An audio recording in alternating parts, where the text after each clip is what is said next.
record. Nothing personal word of the day for Thursday, January 12th, 2023. Record, as in Major League Baseball announced, or maybe it was leaked, that they had record revenue. Used to love being able to make these announcements. Industry revenue. That is the revenue of all 30 teams.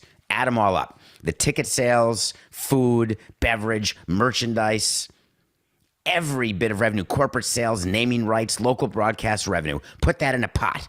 And then add in the national broadcast revenue, all the national sponsors like Loan Depot, right? The Loan Depot League Championship Series. Put them all in a pot, add them up, and it comes up to $10.8 billion.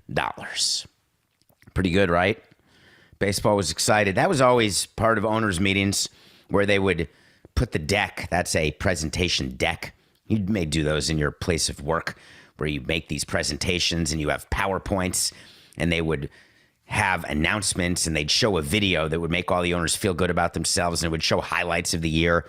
They would do this during the off-season meeting or as a preview. There's an owners meeting in January or February where they're previewing the 2023 season. They'll show the World Baseball Classic because that's coming up in February. So they'll show highlights of previous World Baseball Classics. And can you imagine the people who work on these meetings? It's like people in the White House working on State of the Union, right? It's a big thing. You work on it, you present it. I'm not comparing State of the Union to an owners meeting, but it's the same concept. You're working on a document when you work in commissioner's office for the owners and the presidents to look at, and it's about making everyone feel good about themselves. That's really it. So the deck comes and it shows all the revenue and it shows the rebound from the pandemic. But what happens is that it comes with a cautionary tale. And the cautionary tale is always related to what percentage of that revenue is going to player expenses. They don't talk about how much you're paying your coaches or your manager. They don't talk about how much you're paying your president or your GM. They don't talk about how much you're paying yourself or how much money you're making or losing. They're talking about how much money you're paying players. And what they do is they do a slide. And the slide always shows the percentage of revenue that is going to players. I would raise my hand and say that's all fine and dandy, but the rule of thumb from the commissioner always was, and Bud Selig would stand in the front of the room and say this, you can't have more than 50% of your revenue going to player payroll. You're guaranteed to lose money that way. He ran a team, he would know, and he's right. That's the general rule. Around 50% goes into player comp. What's changed over the years is that the amount of non-player comp that you are paying has been increasing at an increasing rate. What that means is not just the salary that you read about when you sign a player for a $10 million one-year contract. You say to yourself, all right, that's $10 million. That's all you're paying. That's not correct. In addition to the money you're paying the player, you're paying into the benefits plan, and that's several $million. On top of that, you are paying for minor league players, minor league expenses. You have all sorts of other major expenses that cut into your bottom line. So while the general rule is 50% of industry revenue, people then add up and say, well, I can't imagine why player payrolls aren't higher. So let me bring to your attention something that goes on when you're putting together your budget, when you're talking about your minor league operations. This year, for the first time, major league owners have to think about minor league unions. Remember when the minor league players all got together and we all celebrated, finally, they're going to be represented by a union. Great. They're going to have better food than chicken tenders in the clubhouse. They're going to have better transportation, better hotels, better facilities. Hip, hip, hooray. Who's paying for that? Higher salaries for the minor leaguers. Let's give them a living wage so they don't have to live with their families, rooming with tons of other players. Do you know that it was only 30 years ago when major league players had roommates on the road, by the way? But in any case, Wayne Rosenthal, if you're listening, and I think he may listen to the show from time to time, the first time I met Wayne Rosenthal, who was the pitching coach of our World Series team, Jeffrey Lurie, the owner of the Marlins at that time, owned the Oklahoma City 89ers. I was in college, and I wasn't working in baseball. Obviously, I was in college. I was at Wisconsin. I was far from working in sports or working anywhere. And I had a chance to meet some of the players who played in Oklahoma City. And that was a farm team for the Texas Rangers back then. And that was when Juan Gonzalez and Dean Palmer, remember those players? I don't know if you remember those players, Coca. I mean, it was steroid heaven back then. The Texas Rangers, they had Pudge and all these other players who may or may not have been doing anything, may or may not have tested positive at any point, may or may not have looked like they could have used some Clearasil. All of that said, I would go see the players, and they'd be in rooms, and then they'd be with the Texas Rangers, and they'd have roommates. It was all pretty fun back in the day. But in any case, there's been a lot of improvement in theory to the quality of life for minor leaguers, but there's a cost. So there have been a bunch of articles written recently, who's going to bear the cost? And people are getting down on owners and saying, well, you're a major league owner. Your team is worth billions of dollars. Don't you dare pass along those costs to minor league owners or to minor league players. Guess what? Have you ever heard of something called a fuel surcharge when you rent a car or when you fly on an airplane? Have you ever heard of a fuel surcharge when you're getting Amazon packages because of the delivery drivers, because things cost more? What about a surcharge when you have to increase for Amazon because their employees are unionized? Or why do you think that Starbucks spent so much time trying to make sure their employees don't get unionized? Because their prices would increase, their expenses would increase, and then your cup of coffee would increase. And if you no longer want to pay that price for a cup of Starbucks coffee, there's going to be a point where you're going to say, all right, I've hit my limit. I'm willing to go to Dunkin'. And if you are running Starbucks, you don't want people to go to Dunkin'. So there's always a point, it's called price elasticity, where the consumer says no mas. Because prior to that point, what people who own companies do is they pass along the expenses, the increased expenses, onto you. Yes, that's true. The you in this case is the owner of the minor league team.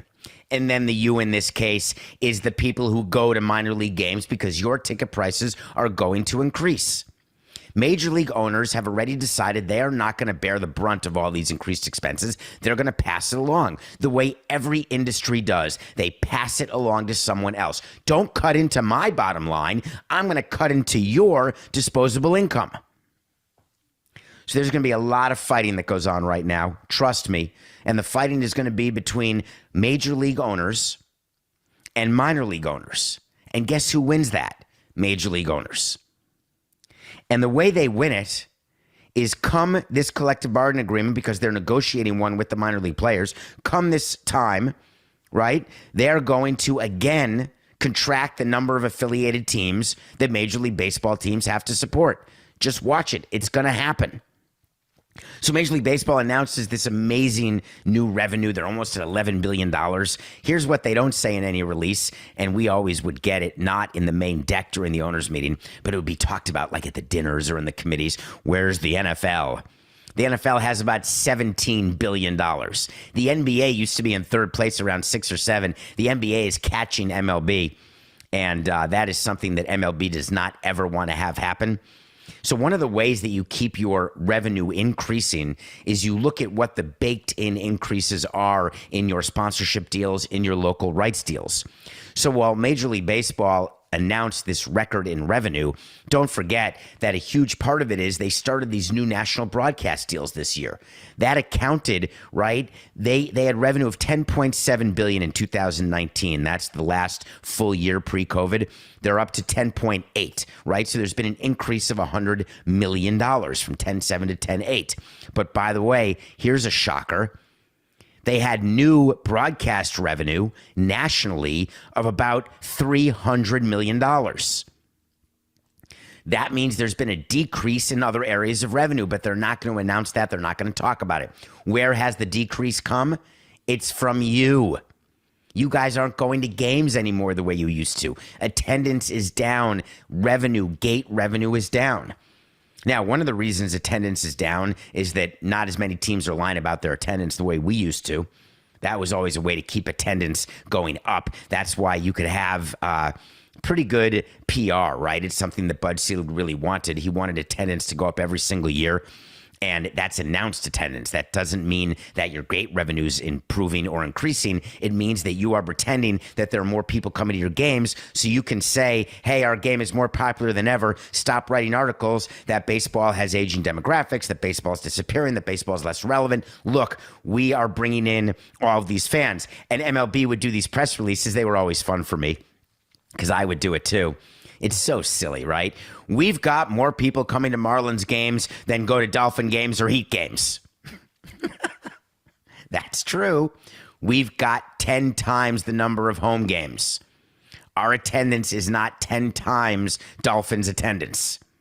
Not even close.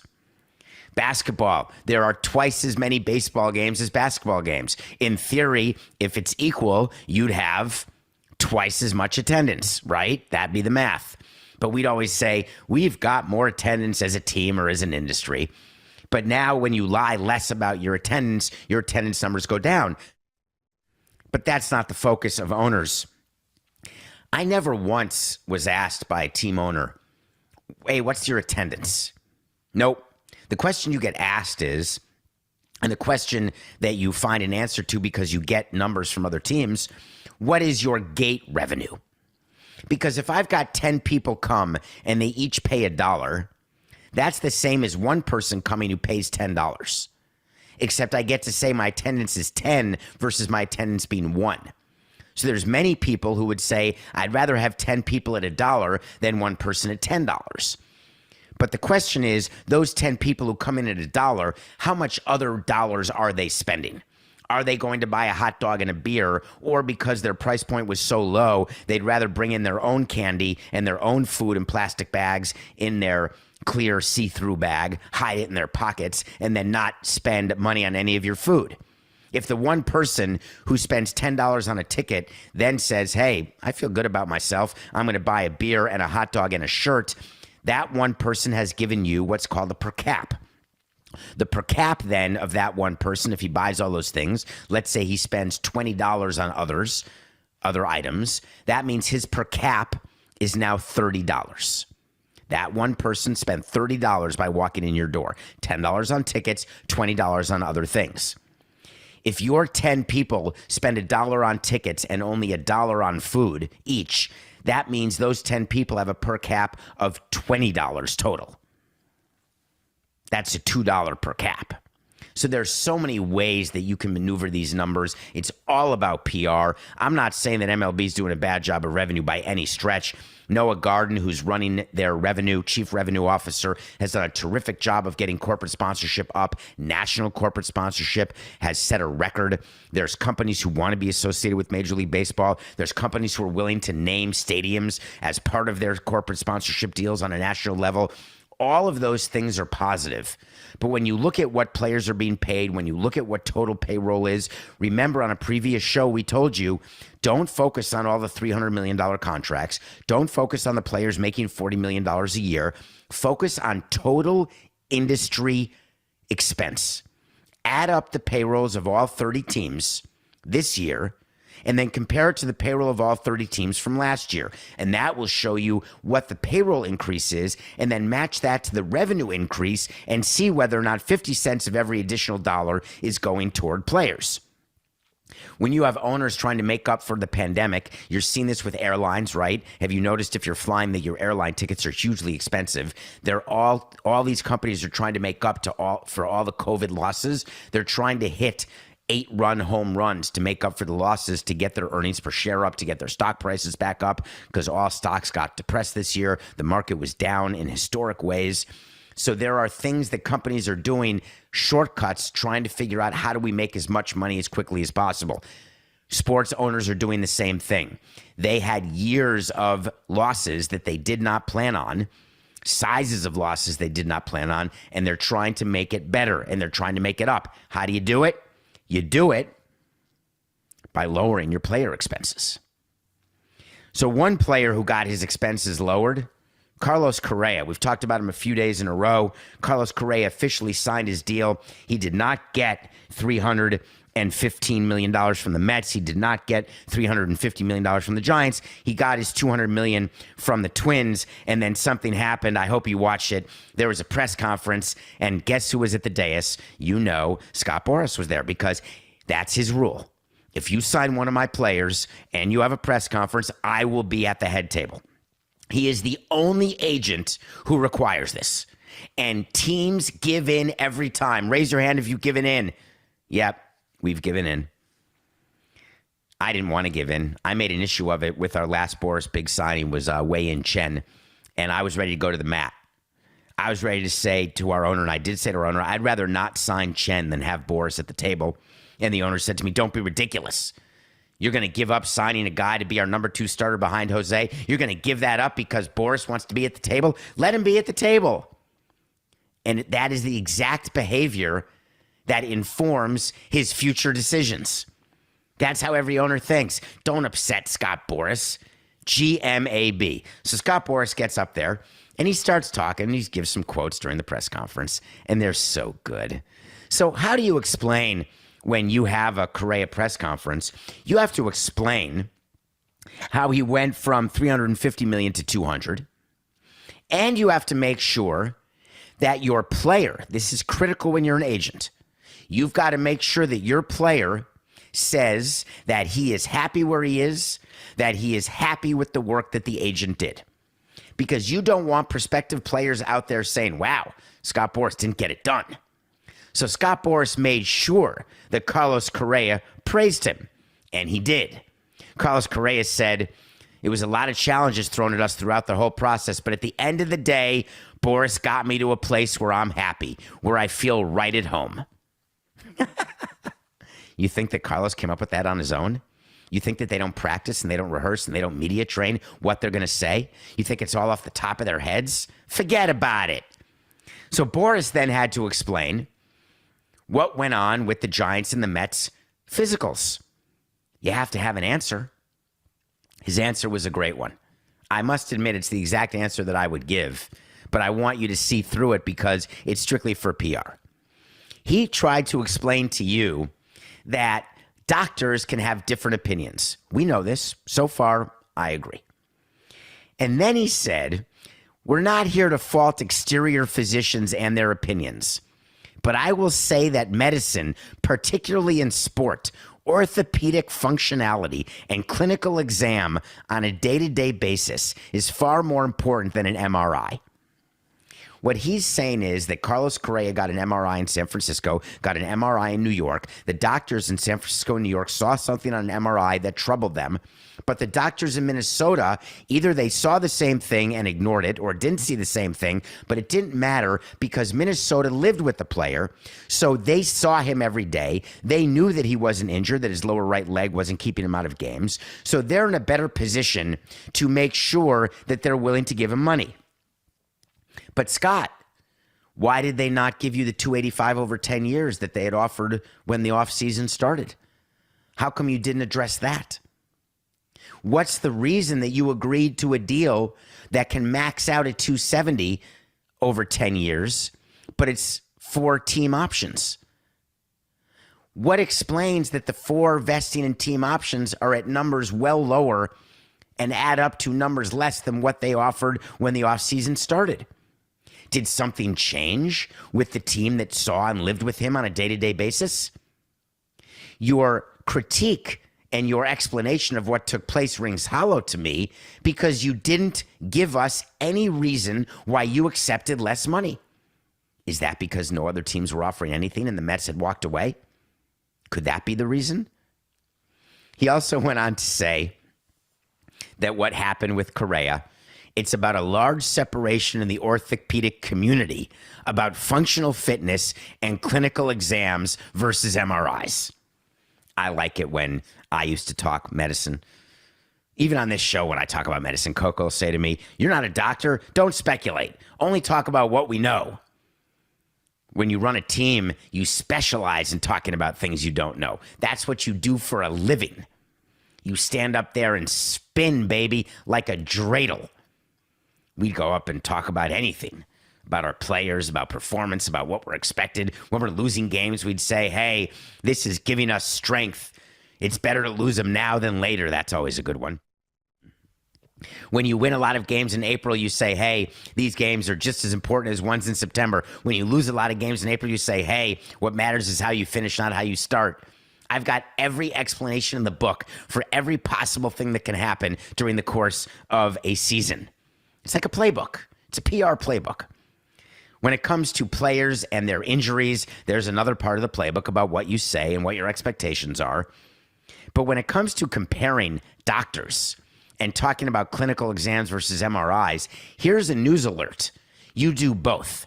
When you give a physical to a player, even when he's not your player, when you're signing a new free agent, guess what you do? You put your hands on the player and take MRIs. What Boris was trying to say is, it's not about putting your hands on the player, it's about living with the player.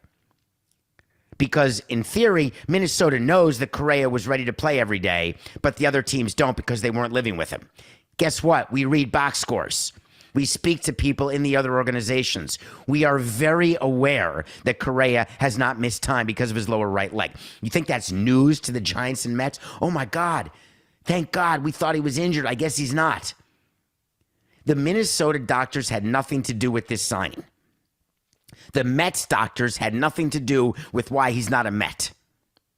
The Giants doctors had nothing to do with why he's not a Giant. These are decisions made by owners, presidents, and GMs. Hard stop. Boris would have you believe that it's a difference in how doctors evaluate. Give me a break. All right, when we come back, we're going to review the new Christian Bale movie, and we're going to talk about another press conference that took place yesterday that gave me the willies, and it involved Dana White.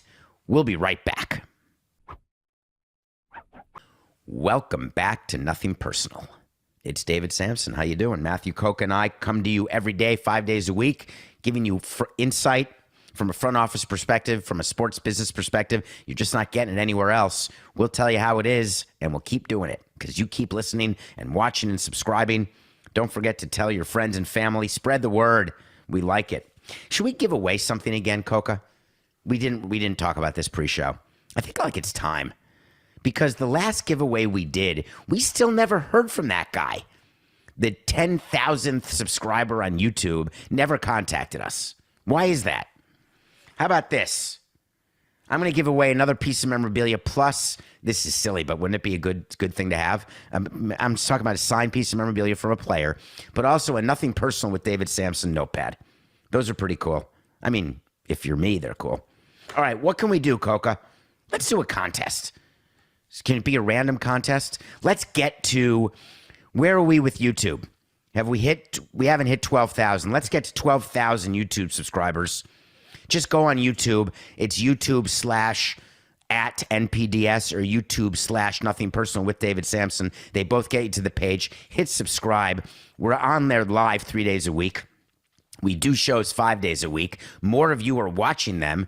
Do me a favor, youtube.com/@NPDS. Just go there and hit subscribe. Even if you're not a YouTube person, just sign up. You don't have to have YouTube TV. You don't have to do any of that. We are 4 away from 11,000, but we're going to do the giveaway at 12,000. There's definitely 1,000 people who are listening to this show who can go on YouTube. There's way more than that. All right, we watch a movie every day. Keep bringing us your suggestions. I watched a movie yesterday that Coca asked me to watch, and I'm going to review it tomorrow because it's going to take some time to review it. But my point to you is that, A, Coca makes the best suggestions ever, but B, all of your suggestions, I keep a list of them. I love them. There is one thing, I told you there's a bunch of actors out in the world that when they make a movie, I'm watching it. Christian Bale is on that short list. When he makes a movie, I'm watching it. He has a new Netflix movie called The Pale Blue Eye. The Pale Blue Eye takes place in the 1830s. Christian Bale plays a detective who's hired by West Point to investigate a death on the campus of West Point. Is there a serial murderer? Is one of the cadets committing murder? And what they're trying to avoid is West Point looking bad politically because they want to keep their funding. Lucy Boynton is in the movie. The guy from Harry Potter is in the movie. His name is Harry in real life, but it's not Daniel. And Christian Bale has to investigate, and it becomes sort of a suspenseful murder mystery. Who did what and why? And you would think that it would be run-of-the-mill. I want to point out the cinematography of this film. It's snowy and gray and dark, and it casts a sort of a light on the movie that puts you in the right frame of mind to think about what it would have been like back in those days. I was fascinated by Christian Bale's performance, and I was dumbstruck by the finale and who did it. Gillian Anderson from The X-Files, if you're an X-Files fan, plays an important role. She's the mother of Lucy Boynton, and I really like the movie. So it's called The Pale Blue Eye. Christian Bale does not disappoint, does he? Has he done a bad movie?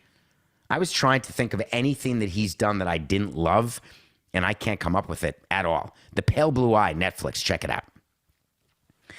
How do we all feel about not working for ESPN? I'm currently at CBS, do work with Metalark, with Lebitard. But one of my rules is that I get to talk about whatever I want to talk about as long as Coca approves. I can get yelled at by anyone I want at CBS, but my answer is always the same. If you don't want to give us full editorial control, then pull our plug. We'll take our business elsewhere. Being able to talk about things is how we gain credibility with you, the audience. Dana White was caught on video on New Year's Eve, open slapping his wife. The amount of talk over the air has been de minimis about this situation. The silence coming out of various places, including basically the owner of UFC, has been pretty amazing. Dana White finally addressed the issue. Today is January 12th. He addressed the issue on January 11th. I am all for media training. You know this. I'm all for making sure that you don't speak from emotion, that you have your ducks in a row, that when you talk to the media, you absolutely have a plan and you execute your plan, including rehearsing a press conference. I'm all in. You can't take 10 days to explain what you did, Dana. And once you meet the media and you have an issue that is domestic violence related, you got to read the room and read society. I think we're in a place right now, thank God, where domestic violence and sexual assault, there's sort of a brand new view of that. It's a view that I would hope would have existed forever, but it hasn't. We're having less and less tolerance as it relates to mediocre players. It used to be no tolerance for bad players, plenty of tolerance for mediocre players, and full tolerance for great players. We're sort of moving the scale now where there's almost no tolerance for bad players or mediocre players. There's still medium tolerance for great players. What about executives? It all depends on where they are on the chain, right? Where they are in the C-suite, what kind of tolerance there is. I guess there's plenty of tolerance for what Dana White did because of his position. So he's decided that his current tack is going to be one of, hey, I'm not being punished. And he actually said it. Like he rehearsed it and took 10 days to say, what's my punishment? I have to walk around for however long I live, and I'm labeled like this now? Another punishment is that media, fighters, friends who had respect for me will not have respect for me? That's not good enough. When you're going to take 10 days to come up with a way to talk to your fan base, do you talk to your fan base as though they don't care about domestic violence because you may think they don't? Or do you talk to your prospective fan base who may care about it, trying to grow your business? Or do you just do what's right? What interests me about this is that the punishment that he's getting, he is simply saying that I am punishing myself and that's enough. That's not how it works. Our criminal justice system is not based on you deciding what your punishment is and then you saying it's enough. I tweeted that it's about looking in the mirror and that Dana White was saying that's bad enough. And I have been a victim of this, I want to say. I've said many times about people when they don't get punished that the worst punishment of all is they have to live with themselves. They have to look themselves in the mirror. They have to close their eyes when they go to bed. And what I realized is that sociopathic narcissists have the ability to close their eyes at night and see nothing except greatness. They don't see any faults. They don't see any problems.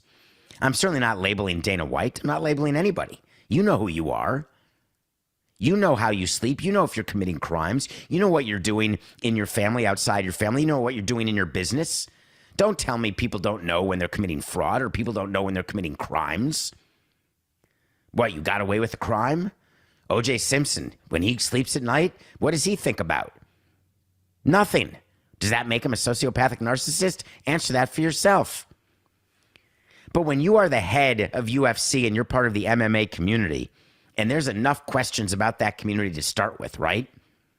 And you know that your audience, they don't care so much.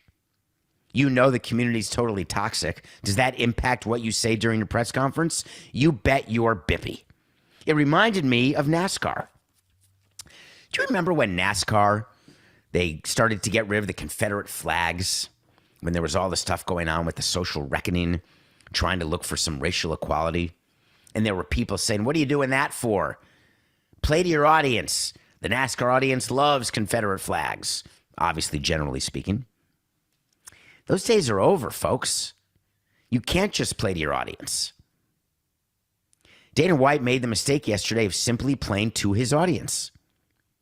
The reason he's not punished is we've learned that Endeavor didn't care about what he did. ESPN is totally fine with what he did, no matter what they say, because it's such big business. I'm not ending the show now. I'm not going to say it's just business. It's nothing personal as far as his wife is concerned. But I am going to say this.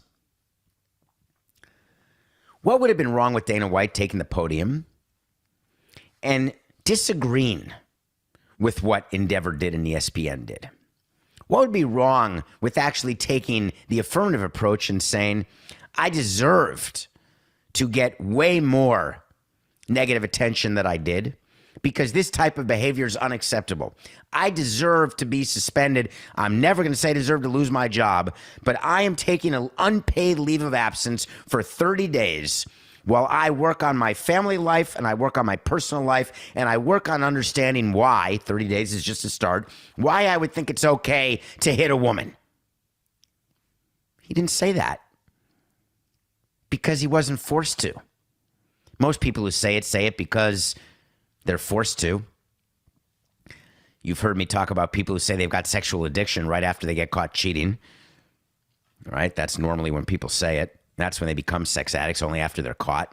They go into rehab after they're caught, or they miss work, or they can't perform their job.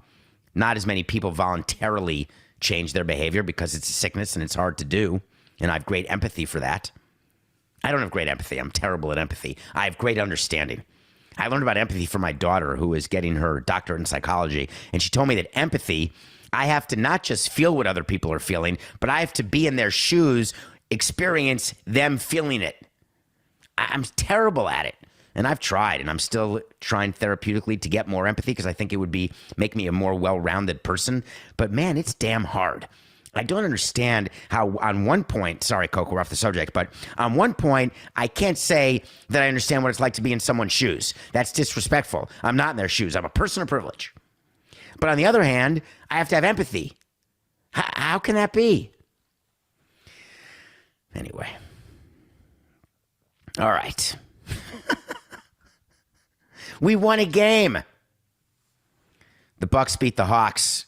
They were favored by 2.5. Trae Young didn't play. We are 1-7. We're off the schneid, going for a two-game winning streak. What do you do when you're a team and your best player gets hurt? Kevin Durant has an MCL sprain. He's going to miss maybe 2 weeks of games for the Nets. Nets have been playing better. Not much talk. We haven't even mentioned the name Kyrie in so long on this show.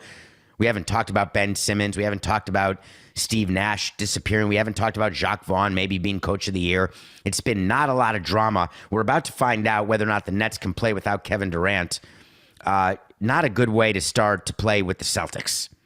The Celtics, who are the top two teams in basketball, they're giving 3 points against the Nets without Durant. It used to be that it mattered where the games were. It's really not like that in the NBA anymore, just like it used to be that defense mattered. It's really just all about who's the better team.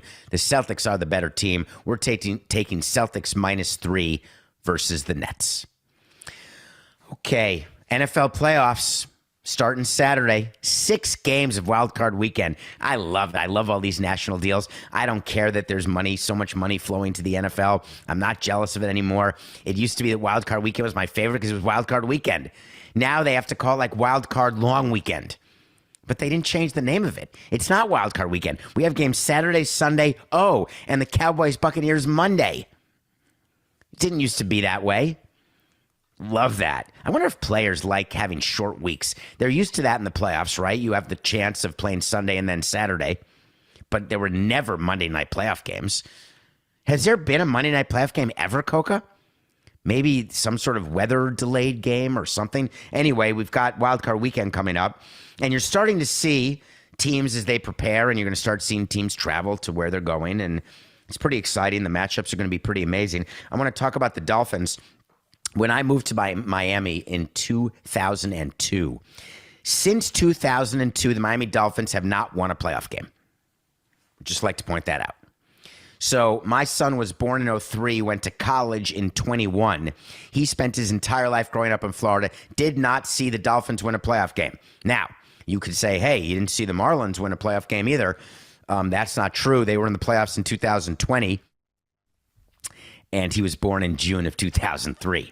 So he was alive for a World Series. That's so cheap, right? He was a baby. I have such regret, by the way. One more side note, Coke, I promise. After you win a World Series, you get to go to the White House, and we went to the White House with where George Bush hosted us, and that's something that you dream about, right? I mean, it was very, very cool.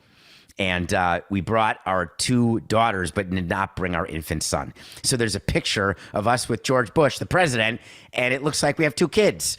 But it's not like we had 2 kids and then had a 3rd kid later. He was born. We just didn't take him. Totally selfishly, didn't want to worry or deal with an infant who was 4 months old at the time or 5 months old. I think we went in January. I'm not sure. January of 04.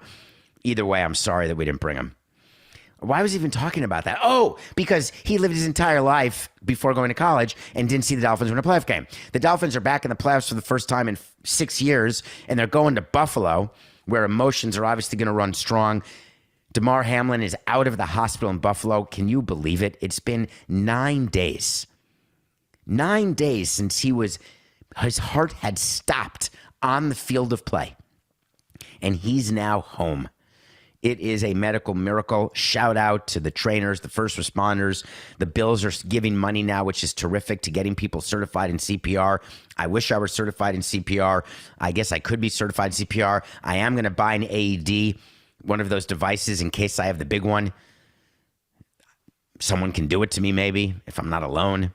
But the Dolphins are going into Buffalo, and they are tremendous underdogs. They're 9.5-point underdogs. Now they're 12.5-point underdogs.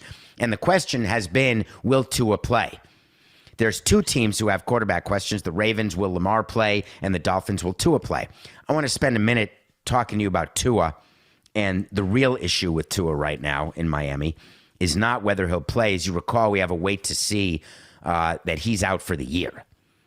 And we said that weeks ago. He wasn't going to play in week 17 or 18. And even if they made the playoffs, he was not going to play in the playoffs. And the reason why we said that back on January 4th is that the NFL is in a danger zone when it comes to Tua. He's had 2 or 3 concussions, and he can demonstrate all the health he wants. The NFLPA and the NFL and the independent doctors in no way are going to clear him out of concussion protocol this season. No matter that he can do, 4 times multiplication, 1,023 times 222. He can be Rain Man for all I care. He can walk a straight line after 12 cocktails. Don't care. He's not playing again. The risk is far too great. The questions surrounding Tua are not about will he play this year. The real question within the Dolphin organization is, will he ever play again? The Dolphins, if given the opportunity, would absolutely say it's okay for Tua to play, regardless of what Mike McDaniel said. Remember, Mike McDaniel, the coach, the rookie coach, said, hey, we only care about the health of the athlete. Well, here they are on Wednesday. Well, so I guess it would happen Wednesday. Here we are on Thursday. On Tuesday, it's timeout, 4/8/69. The Miami Dolphins announced on Wednesday that Tua was not playing. What exactly changed from Monday to Tuesday to Wednesday? This was the last possible time they could announce it. The NFL needed them to announce it. There has to be game planning. You have to say who your quarterback's going to be. There's no question that the Bills were preparing for Skylar Thompson.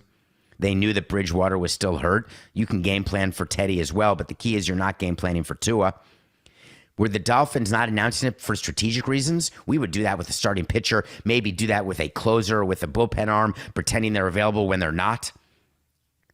But if you really cared about Tua's health, you're announcing he's done for the year, and you're doing it weeks ago. You are saying it doesn't matter what anybody says in the National Football League or the National Football League Players Association. We are not playing him anymore. We don't want to risk this man's life, especially after DeMar Hamlin goes down and we start having conversations not about him playing football, about him living, ending up living, having a normal life, going to the grocery store. Steve Ross knows better. He's seen the result of players in concussions. He's seen what happens to players in their 50s and 60s. The NFL owners know about the suicides. They know about the lack of cognitive ability. They're aware of all of it. You think they actually care? No, they want to win right now. You can't leave it up to the team, which is why there's protocols in place for the NFL and the NFLPA to have an independent medical consultant who's got a clear amount of concussion protocols, not the team. Because there's a chance there's an interest of the team that is not aligned in the long-term interest of the player. Shocking, but true. I get it. Steve Ross, an octogenarian who has had zero success as owner of the Dolphins, zero. Great revenue success. Landshark Stadium is an unbelievable stadium. They've redone it. They're getting more and more public money, getting more and more great events. They had a great F1 race, great concerts, circuses. Everything's amazing there. But the one thing they're supposed to do is win playoff games, win a Super Bowl. It hasn't happened. They're invested in Tua. They forfeited their first-round pick in this year's draft. All of that is true. Are they going to go ahead and get another quarterback for next year? The front office of the Dolphins, that's what they've got to be focused on right now. There's no question about it. They've got to be deciding, are they going to be in the free agent market? Are they going to be in the trade market? Maybe Derek Carr, maybe Baker Mayfield. Could it be Lamar Jackson if he's made a free agent, if he's not tagged? Why isn't Lamar Jackson playing this Sunday? Sunday night against the Bengals in a rematch of Week 18. Where's he been for 40 days? Sprained MCL? That's it? Is that a 40-day absence? Or is he not practicing because he doesn't want to get really hurt and hurt his ability to get tagged or get money in a free agent because he wants to get paid? I am not impugning the desire of Lamar Jackson to win a Super Bowl by any stretch. I'm certainly saying that the Baltimore Ravens have to think twice about whether or not they're going to give him the deal that I thought they were going to give him, which is greater than Murray and less than Watson. When you've missed 6 games 2 years in a row, you've got to worry about longevity. When you see these quarterbacks being signed to deals where they're not performing or they get hurt, you've got to think about committing that money. You don't think there's questions about Tua's long-term health or Lamar Jackson's long-term health? Owners can only fool themselves for so long. It's going to be an interesting weekend. I'm glad Tua's not playing. It's better for him, not better for the Dolphins. We'll do our picks tomorrow. All right, follow up to yesterday. We had to wait to see. Wait to see is when we tell you something's going to happen. And when it happens, we revisit it. When it doesn't happen, we revisit it. It's something that's very important to me and Matthew Coca. We want to make sure that we have credibility. We make mistakes. You guys send corrections. We like it. We said yesterday that Dedmon, the Miami Heat player who threw that massage device onto the court, that he's going to be suspended by the NBA or by the Miami Heat. I said that he should be taken off the team and not be allowed to play anymore. He should be waived or traded. The Heat announced, wait for it, a 1-game suspension. 1 game. That's it. Conduct unbecoming a center is 1 game. It's about a $35,000 hit. I think he makes about $4.5 million. I think it's a little low. Listen to yesterday's show. We talked about maybe Pat Riley's getting a little soft. But that's still a yes on the wait to see. Maybe Pat Riley really is going to do what we thought and realize that at the end of the day, 1 game is plenty. Because it's just business. One game? This is nothing personal.